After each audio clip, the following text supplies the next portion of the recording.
Ng Panginoon ayon kay San Lucas. Papuri sa iyo, Panginoon.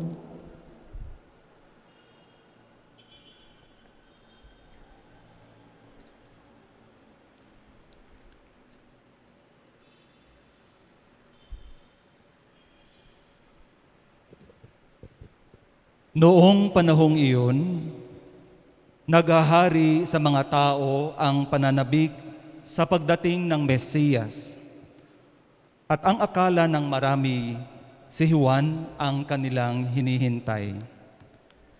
Kaya't sinabi ni Juan sa kanila, "Binibinyagan ko kayo sa tubig, ngunit ang darating na kasunod ko ang magbibinyag sa inyo sa Espiritu Santo at sa apoy.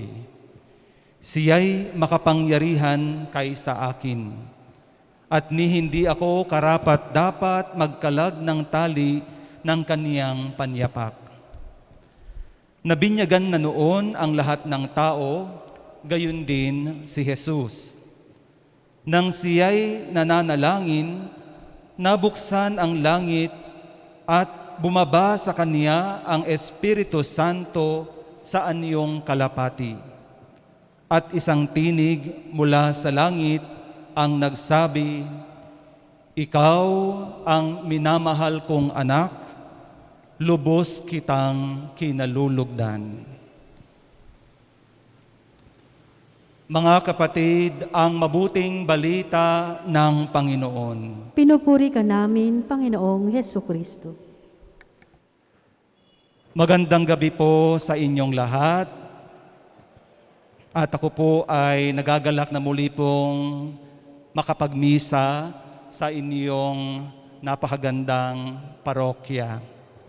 Kaya nga po sa isang napakagandang pagkakataon, ang espesyal na ating ipinagdiriwang sa gabing ito, ang kapistahan ng pagbibinyag ng Panginoon na nagpapakilala ng paglukob ng Espiritu Santo sa ating Panginoon bilang Mesiyas. Itinuturing din tong pinakahuli sa pagdiriwang natin sa Pasko, ng Pasko. Sabi ng ilan, ang binyag daw ang pumapangalawa sa napakaraming pagdiriwang sa loob ng pamilya. Maliban sa birthday, kasal, occasional lang yan, pero madalas at pinananabikan ay ang pagbibinyag ng isang bata sa loob ng pamilya. Marami na po akong pagkakataon na nagbinyag. Hindi ko na po alam kung ilan na ang nabinyagan ko, nabautismuhan kong mga bata. Pero meron sa akin isang tumatak sa akin sa isang pagbibinyag sapagkat ako'y nagtanong, "Ate, ano po ba ang dahilan bakit po ninyo gustong pabautismuhan po ang inyong anak?" Ang sabi niya sa akin, "Nakaugalian na po ito ng aming pamilya." Para sa kanya, ang bautismo ay isa lamang kaugalian na pag sinabing nakaugalian, kahit hindi natin naiintindihan ang dahilan, ay gagawin natin sapagkat ito ay naaayon sa tradisyon ng pamilya. Minsan ganyan din, hindi lang siguro yung ate na yon ang merong ganyang pananaw tungkol sa bautismo. Marami sa atin nagpapabautismo ng kanilang mga anak dahil para hindi raw magkasakit. Iba naman ay dahil sa upang makalikom siguro ng panghanda, sinasabay sa first birthday ng kanilang anak. O kaya naman ay dahil lang sa kumpare, no? Sapagkat upang magpagtibay ang pagsasabahan ng barkada, no? Kailangan meron parang blood compact. Pero ang compact nila ay yung binyag ng bata. At marami pang dahilan. Pero alam natin na hindi lamang yan ang dahilan kung bakit tayo nagpapabautismo. Isa na dyan siguro ang dahilan ay ang pagiging anak ng Diyos. Gusto natin ang bata ay maging isang anak ng Diyos sapagkat yan po ang ibinubunga ng bautismo. Pangalawa ay nagpapawi ito ng kasalanang mana, nagpapatawad ng kasalanang mana ng isang bata. At pangatlo ay ang binyag ay nagpapabanal at pagiging kasama natin ang Diyos sa ating buhay. Kaya nga mga kapatid, tignan natin sa ating pagdiriwang ngayon, bagamat iba ang bautismo ni Jesus sa sakramento ng bautismo na ating ginaganap sa simbahan. Si Juan ay nagbabautismo bilang tanda ng pagsisisi. Hindi yan epekto, walang idudulot ang binyag ni Juan Bautista na kapangyarihan o ng pagpapabanal maliban sa ito'y tanda sa gisag na ikaw ay handang magbago. Tinatanggap mo ang iyong pagiging makasalanan at ikaw ay dumadaan sa isang ritual na nagpapahiwatig na ikaw ay gustong magbago. Yan po ang bautismo ni Juan Bautista. Iba sa bautismo na tinatanggap natin sapagkat sa pamamagitan ng tubig ay nalilinis tayo sa ating mga kasalanan. At nagkakaroon ng transformation sa ating pagkatao sapagkat hindi lamang tayo ito yung mga sagisag, kundi tunay na pag binubuhos ang tubig ay nagkakaroon ng pagbabago sa buhay natin. Hindi na lamang tayo tao, kundi tayo'y mga Kristiyano. May tinatanggap tayong pangalan.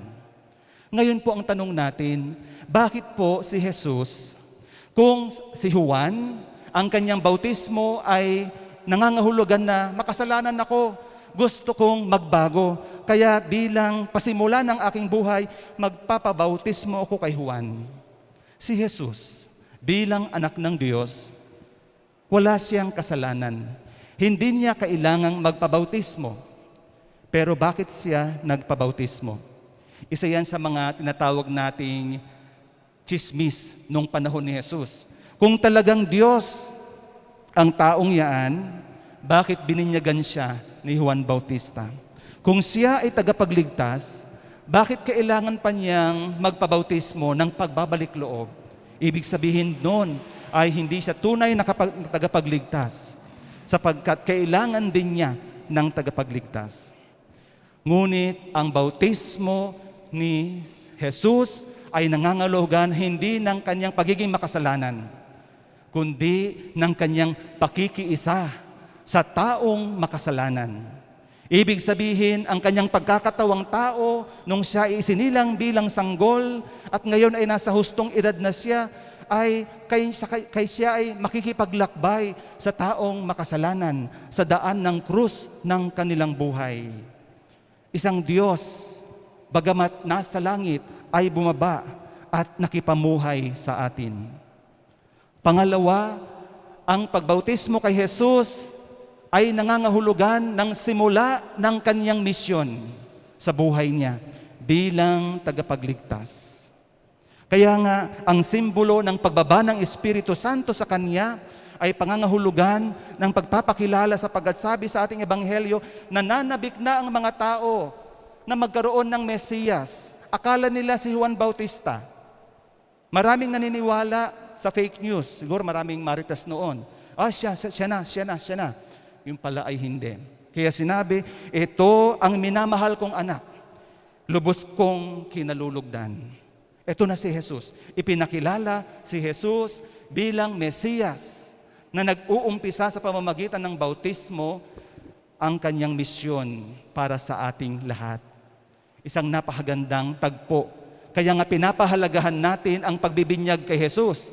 Sapagkat ibig sabihin yan, yung ipinagdiriwang natin ng Pasko na ang Diyos na sumasa atin ay naging isang ganap na tao at ngayon ay tutup din na niya ang ipinangako tulad ng sinulat ni Isaias sa unang pagbasa natin na magpapadala ang Panginoon ng aakay sa atin, ng mag-aalis sa atin sa kahihiyan ng kasalanan at mag-aalis ng sumpa ng walang hanggang kamatayan para sa atin. Ano bang idinulot ni Jesus? Buhay na walang hanggan. Ngayon po, bakit natin pinagninilayan ang sarili nating bautismo? Bagamat iba ang bautismo ni Jesus at bautismo po natin ay pwede nating may pagkakahalintulad ito sa atin bilang mga binyagang Kristiyano Katoliko.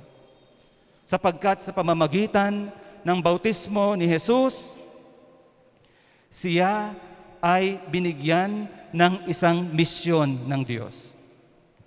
Nung tayo po ay bautismuhan, hindi lamang tayo tumanggap ng isang pangalang Kristiyano na ikinakabit natin sa ating pagkatao, kundi binigyan tayo ng misyon. Minsan kala natin yung mga graces na natatanggap natin, atin lang.